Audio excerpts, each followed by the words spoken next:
Okay, so isa sa mga pag-usapan natin sa gabing ito ay ito po ay regarding Christ redeems us from the penalty of sin.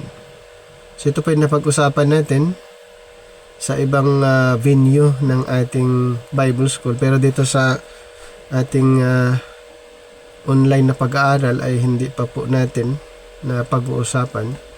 So sa Romans chapter 5, Romans chapter number 5, verse 8 to 9. But God commendeth his love toward us, in that while we were yet sinners, Christ died for us. Much more then, being now justified by his blood, we shall save from wrath through him. So sa verse na binasa po natin ay pinapakita po doon yung pagmamahal ng Panginoon nung tayo'y makasalanan pa, si Kristo ay namatay. And then sa verse 9, being now justified by his blood, we shall save from wrath through him. So ang mga nanampalataya, naniniwala sa ating Panginoon ay idiniklarang justified or not guilty. So yun po yung nagiging estado ng mga mananampalataya nung naniwala sa ating Panginoon ay idiniklara na justified or righteous. Ayon sa pag-aaral po natin, Christ redeems us from the penalty of sin. Dapat ang parurusahan ay ang mga makasalanan, pero sa puntong ito po ay mapansin po natin si Kristo ay namatay, na instead tayo dapat. So siya yung namatay para sa atin. Siya yung nagbayad sa penalty ng kasalanan. Kasi na-mention sa Romans chapter 6:23, for the wages of sin is death, but the gift of God is eternal life through Jesus Christ our Lord. So siya ang namatay, siya ang nagbayad, dapat sana tayo ang mamatay.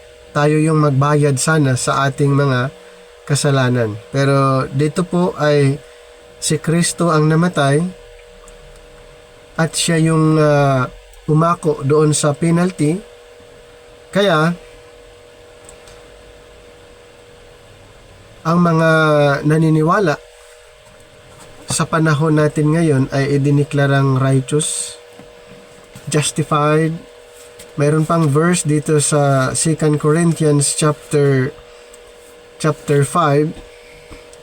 2 Corinthians chapter 5 verse 21, for he hath made him to be sin for us who knew no sin, that we might be made the righteousness of God in him. Ayan po. So malinaw na si Kristo na walang kasalanan ay naging makasalanan dahil inako niya ang kasalanan natin, at mayroong tinatawag na imputation na nangyayari, the imputation of God's righteousness.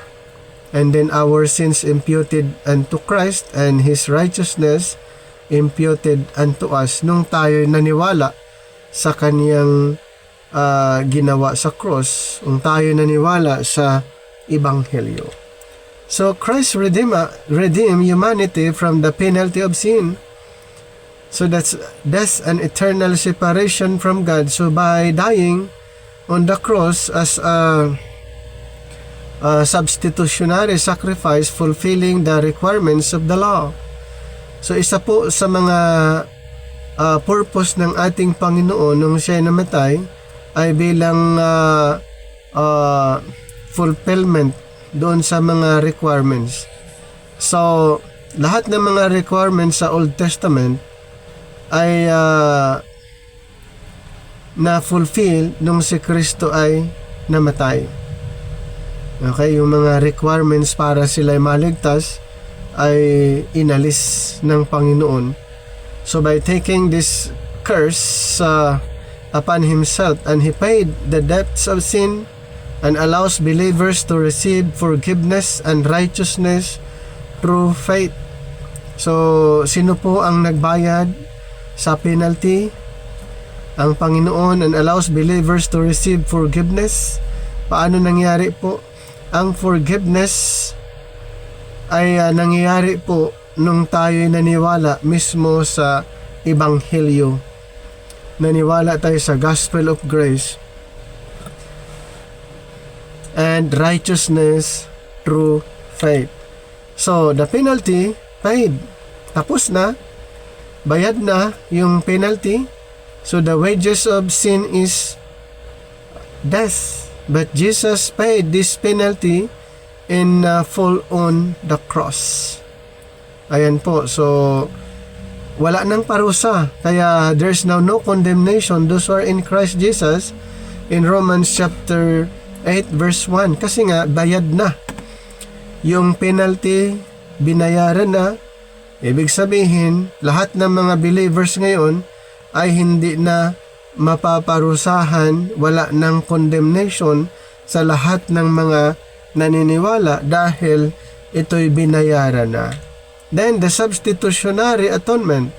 Christ took our place enduring the punishment and God's wrath that we deserve, allowing us to be reconciled to God. So, substitutionary atonement, si Jesus Christ ang naging substitute. So, Christ took our place enduring the punishment. Siya po ang naghihirap na parusahan, and God's wrath that we deserve, supposed to be, and allowing us to be reconciled to God. So, makikita po natin yung plan ng Panginoon, yung galit ng Panginoon na dapat sa atin mapunta, ito'y napunta kay Jesus Christ dahil isa sa plano niya na ang tao ay ma-reconcile sa Panginoong Diyos. Yun po yung plano. Kaya merong tinatawag na substitutionary atonement. Siya ay naging substitute. Yan po yung tinatawag na substitutionary atonement. Jesus Christ as a substitute took our place enduring the punishment and God's wrath that we deserve. Then, another is, kung pag-usapan natin ang redemption, it's actually, mayroon siyang idea of releasing or release from the curse. So, sa madaling salita, ay ang isang tao ay hindi na saklaw ng sumpa dahil ang ginawa ng Panginoon ay siya ang nagiging sumpa para sa lahat ayon sa Galatians chapter 3 verse 13. Kung babasahin po natin Galatians chapter 3 verse 13, Christ hath redeemed us from the curse of the law, being made a curse for us, for it is written, Cursed is everyone that hangeth on a tree. So the highlights that Christ redeemed us from the curse of the law by becoming a curse for us. Sino po ang naging curse? Sino po ang naging sumpa? Sinumpa ang Panginoong Hesus. So, ngayon, hindi na tayo naibilang, hindi tayo kabilang doon sa mga sinumpa, sa mga na-curse dahil si Kristo mismo ang nagiging curse. Kaya siya ang naparusahan. Kailan po niya inalis yun, yung inirelease yung curse nung siya'y namatay sa cross, nung tayo'y tinubos. At isa pa, another idea kung bakit Christ redeemed us from the penalty of sin, nagkaroon tayo ng tinatawag freedom. May freedom from the bondage. This redemption acts as a purchase, moving believers from bondage to sin and death into freedom and new life. Ayan. So, ulitin ko, pag sinasabing freedom from bondage, ito po ay isang act of redemption and purchase. So, moving believers, mga believers ay galing sa pagkaalipin sa kasalanan at sa kamatayan at ito'y nabigyan ng kalayaan at bagong buhay. Ayan po yung ginawa ng ating Panginoon. At isa pa, grace through faith. So this salvation is a free gift of God's grace. Grace through faith. At ito po ay nangyayari nga nung namatay ang ating Panginoong Hesus. Doon po kanyang na-demonstrate ang mga ito na pag ito'y ipangaral sa mga tao ay magkaroon ng kaligtasan. At ang kaligtasan ito ay regalo ng Panginoon bilang grace ng Panginoon or biyaya received through faith, at ito po ay tinanggap natin sa pamagitan ng pananampalataya, not earned by works. Kaya wala po tayong pwedeng maipagmalaki na tayo niligtas by His grace dahil hindi po tayo ang gumawa. So this act of redemption ensures that believers are no longer under the dominion of sin and are freed from eternal condemnation. So napakaganda po yung implication. Once nang isang tao ay tinubos, siya ay naniniwala at nagiging part sa plan ng Panginoon, sa heavenly program ng Panginoon, at hindi na po siya mag-undergo o kung anuman ang mga penalty ng kasalanan dahil siya po ay pinalaya from the eternal condemnation. Kasi ang kabayaran ng kasalanan, kamatayan nga. Mayroon pong punishment na pwedeng maranasan ng isang hindi nanampalataya. So, number 1, pag sinasabi natin the Christ redeems us from the penalty of sin, so the penalty of sin, death and judgment supposed to be. Diba? Death and judgment. Yun po yung penalty ng kasalanan. So Paul teaches that sin brings a real consequence. According to Romans chapter 6:23, the wages of sin is death. So this refers not only to physical death but also separation from God and divine judgment. So hindi ibig sabihin ito'y tumutukoy lamang sa physical death na pag namatay physically ay bayad na. Hindi po, dahil mayroon pang isang buhay, mayroon pang pangalawang buhay, kaya mayroong life after death. At kung ang tao ay unbeliever, mamatay siya physically, mamatay din siya patay din siya spiritually, and then patay din siya eternally. So, ganun po ang mangyayari. So, hindi lang ito ay tumutukoy sa physical death, but also separation from God eternally, and tatanggapin din niya ang divine judgment. Number 2, Christ took the penalty on our behalf. Na-mention nga natin na ang mapaparusahan yung mga makasalanan, pero ang Panginoong Hesus ay kanyang inako, kaya ang penalty supposed to be sa atin ay siya ang naparusahan. So Paul emphasized the substitution. So Apostle Paul emphasizes the substitution. Christ suffered what sinners deserve. In Romans 5:8-9, Paul explains that Christ died for us while we were sinners, and then through His blood, ano pong nangyari? We are saved from God's judgment. So tandaan po natin yan. Through His blood, we are saved from God's judgment. Tayo po ay na-deliver doon sa darating na parusa, darating na puot ng Panginoon. Kaya ang mga mananampalataya, since na ito po ay iniligtas ng Panginoon, ay diniklarang righteous sa harapan ng Panginoon at hindi na siya subject for judgment, subject for punishment. And then 2 Corinthians 5:21, ito ay isang malinaw din na sinabi niya, sabi ni Apostle Paul, Christ, though sinless, was treated as sin for us so that we could be made right with God. Ganun po ang naging senaryo. Yan po ang nangyari. Si Kristong walang kasalanan, pero mayroon tinatawag na exchange.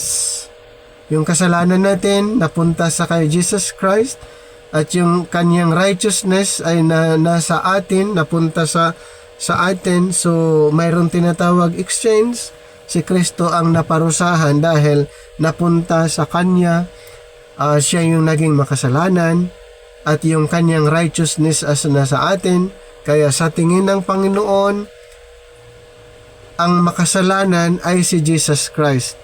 At ang tingin niya sa atin, yung righteousness ng Panginoon ang nasa atin. Kaya ang namatay si Kristo dahil nasa kanya yung kasalanan.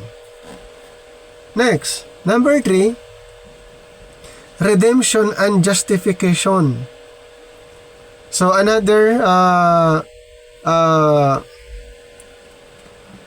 significance,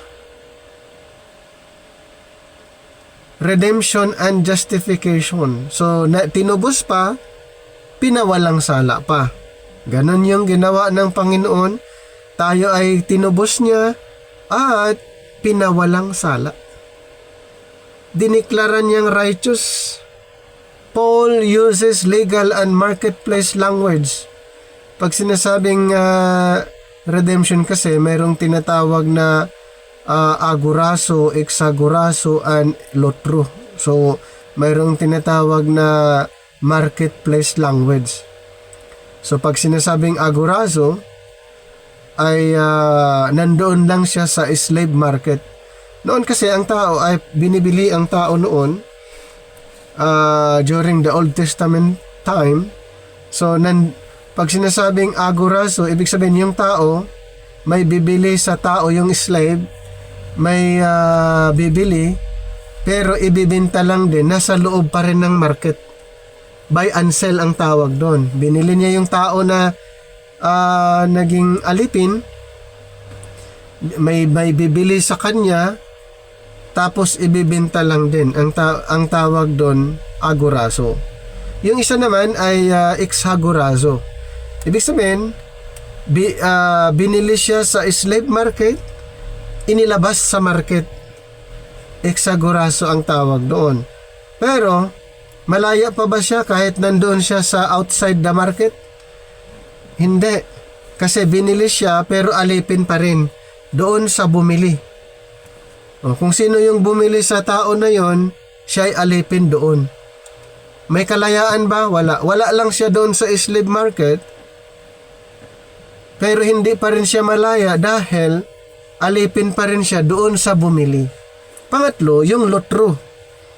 Ang lotro naman, binili yung tao doon sa slave market, inilabas at pinalaya. Yun yung ginawa ni Kristo. At yun yung term, yun yung redemption na ginagamit dito, ginagamit ni Jesus. Kaya redemption means being brought back from slavery. In Ephesians 1:7, Paul says, we have redemption through Christ's blood and forgiveness of sins. And then the justification means being declared righteous. So the definition of the justification, being declared righteous. In Romans chapter 3, 23 to 26, basahin ko lang. Romans chapter 3, 23 hanggang 26. For all have sinned and come short of the glory of God, being justified freely by His grace through the redemption that is in Christ Jesus, whom God hath set forth to be a propitiation through faith in His blood, to declare His righteousness for the remission of sins that are past through the forbearance of God. 26, to declare, I say, at this time His righteousness, that He might be just and the justifier of him which believeth in Jesus. So Paul explains that all have sinned, but God justifies sinners freely. So he mentioned in verse 23 that all people, Jews and Gentiles, have sinned, but what happened after believing? God justifies sinners freely by grace through Christ's sacrifice. Ibig sabihin, lahat ng mga kasalanan na naniniwala ay diniklarang righteous at hindi na po mapaparusahan pa dahil diniklara na siya na righteous sa harapan ng Panginoon. And then yung pang-apat, freedom from the law's curse. So hindi na siya mapaparusahan dahil siya'y napalaya doon sa curse ng kautusan. Paul teaches that Christ removed the law's penalty. Instead na mapaparusahan batay sa kautusan, hindi na po, dahil inalis yung curse at binigyan siya ng freedom according to Galatians chapter 3 verse 13. So is Christ redeem us? Ang sabi doon, Christ redeem us from the curse of the law by becoming a curse for us. So the punishment demanded by the law was placed on Christ instead of us. So yung dinemand ng kautusan, yung punishment ay napunta kay Kristo. Kaya yung parusa na dinidemand ng kautusan ay na kay Kristo, inako niya instead of us. Now, number 5, no condemnation for believers. Ito, na-mention natin kanina na walang condemnation sa mga nanampalataya, sa mga grace believers. Walang condemnation dahil nga diniklara ng Panginoon righteous. Diniklara niya ang mga grace believers righteous.